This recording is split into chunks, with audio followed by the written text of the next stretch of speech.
আজকের রেসিপি সাবুর পোলাও। সাবু ভিজিয়ে নিয়েছি আর সমস্ত সবজি আমি কেটে নিয়েছি, সঙ্গে আলুও কেটে নিয়েছি।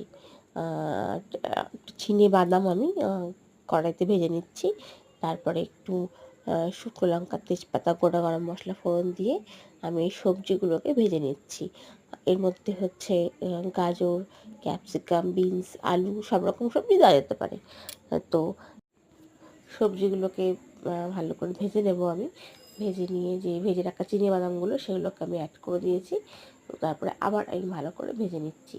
আর ভিজিয়ে রাখা সাবুটা কিন্তু জল ঝরিয়ে নিতে হবে, তাহলে পোলাওটা ঝরঝরে হবে। এরপর আমি যে জল ঝরানো যে সাবুগুলো সেগুলো আমি এর মধ্যে অ্যাড করে হালকা হাতে আমি নেড়ে মিশিয়ে নিচ্ছি। আর তারপর এর মধ্যে এক এক করে স্বাদ মতো লবণ, চিনি সব অ্যাড করতে হবে। তো এর মধ্যে কাজু কিশমিশ দেওয়া যেতে পারে। যেহেতু এটা পোলাও হচ্ছে, তো শেষে অবশ্যই গরম মশলা গুঁড়ো দিয়ে নামাতে হবে আর অ্যাড করে দিতে হবে ঘি। তাহলে তৈরি আমাদের সাবুর পোলাও। নিরামিষ দিনে কিন্তু খুব সুন্দর হয়।